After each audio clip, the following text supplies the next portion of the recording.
这匹马在机场拿出了手枪，吓得周围的人都尖叫起来。结果当他扣动扳机以后，枪口只有一个火苗。好家伙，这是一个左轮手枪造型的打火机。波杰克这一举动吓得安保人员差点全部冲过来把他摁在地上。在此之前，他还从兜里掏出过一瓶陈年老酒，后面排队的乘客都骂骂咧咧了，这老马还是稳得很。过气男明星没人认识了，还在耍大牌，这安检人员也是尽职尽责，真就不让他过去。你就是天王老子来了，这82年的拉菲还是不准带上去。咱们老马寻思着，既然不能用瓶装，那咱就喝了装肚子里，反正是离不得酒。刚准备过去，这机器又响了，你这多少还是把机场当家了。掏出打火机后，吓得大家够呛。安检人员直接决定给这个不知好歹的老马来个全身检查。一番折腾，终于到了纽约腾讯大厦，哦不对，企鹅文化集团的新地址，依旧还是个老破小建筑。企鹅的身体似乎有了某些疾病，但他依旧开心地表示，有波杰克的自传，谁还需要美国医保呢？波杰克也表示，最近写书的进展不错，这全部得得力于我们的戴安。戴安出去接电话了，波杰克却马上表示戴安不行，因为他过于优秀，所以写不出自己的烂故事。至少老马这人对自己的定位还是有点数的，因为戴安太有用，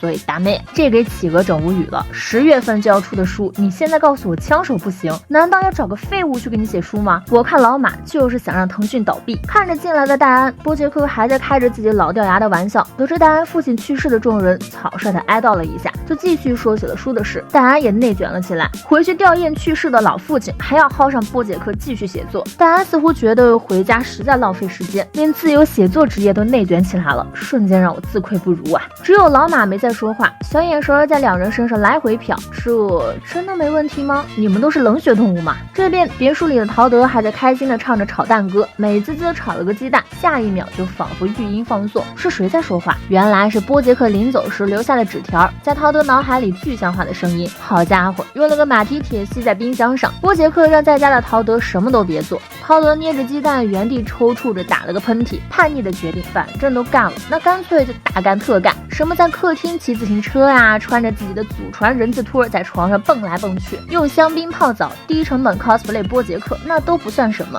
显然陶德还能更疯狂一点，他似乎还打算搞个极限运动。好巧不巧的来了个观光团，没做好功课的导游将波杰克的家介绍成了另一位当红演员。陶德尴尬的表示，咱怕不是来错地方了。游客们却激动的表示多给50美元，想要进去参观。什么50美元？陶德一听，这有便宜不占王八蛋，谁愿意和钱过不去呢？反正陶德肯定不愿意。坐在车里的波杰克还不知道自己的家已经变成了动物园。和戴安的交谈中，波杰克才知道戴安还有其他的兄弟。作为独生子的他，小时候甚至连想象朋友的权利都被父亲剥夺了。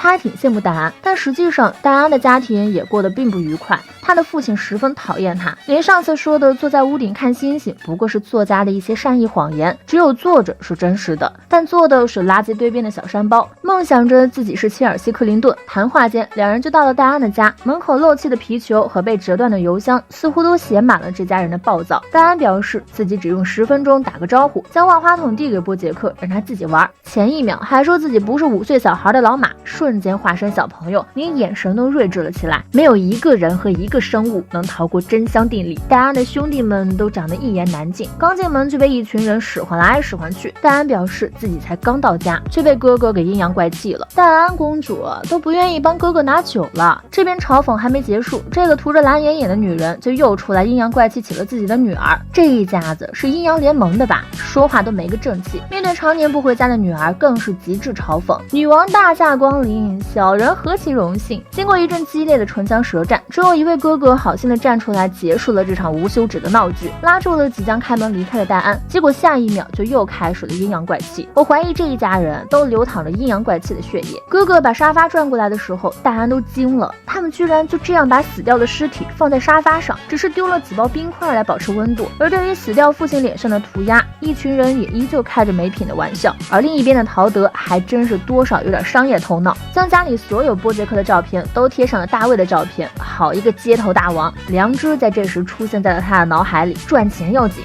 陶德狠狠捂住了良知的嘴，将大卫的头贴在了波杰克的照片上。这时卡洛琳公主的电话打了过来，对于撇下自己悄悄赚钱的陶德提出了合作，试图做得更大更强。而波杰克才刚从奇幻的万花筒世界走出来，伸长脖子呼唤着戴安，显然戴安是听不到的，因为他的家里又展开了激烈的会晤。戴安前脚刚走开，后脚波杰克就打开了房门。波杰克盯着这一屋子标准越南长相的人，询问着：“你们这儿有人会英语吗？”而这几个老哥居然认出了这匹过气的男明星，甚至上前去合照。另一边的卡洛琳不愧是专业团队，已经让波杰克家门口排起了长队。不对，现在已经是伯罗纳兹的家了。老马哪能想到出个差家没了？老马这边也是和戴安的家人们相谈甚欢啊。戴安在一旁联系人收尸，几个老哥就在一旁扯皮。波杰克也不客气了，直接邀请几个老哥一起玩畜生式橄榄球。毕竟他自己一直想拥有可以一起玩橄榄球的兄弟。不过这几个老哥也是真过分啊，将自己妹妹的黑历史告诉了波杰克，还播放起了整蛊的录像。波杰克也加入进了这些无聊人的世界。显然过去的这件事对戴安造成了不小的影响，为此他还接受了治疗师的治疗。说回到葬礼的话题，几个哥哥又是开始了踢皮球，还对戴安要带走波杰克这件事而对着戴安发出不礼貌的声音。不过波杰克还算清醒，选择了和戴安一同离开。一群连葬礼都不想参加的人，在收到波杰克的邀请后，终于欢呼着选择了要去。好一个父慈子孝！对于典礼司仪的问题，戴安皱着眉表示，父亲是一个刻薄残酷的酒鬼。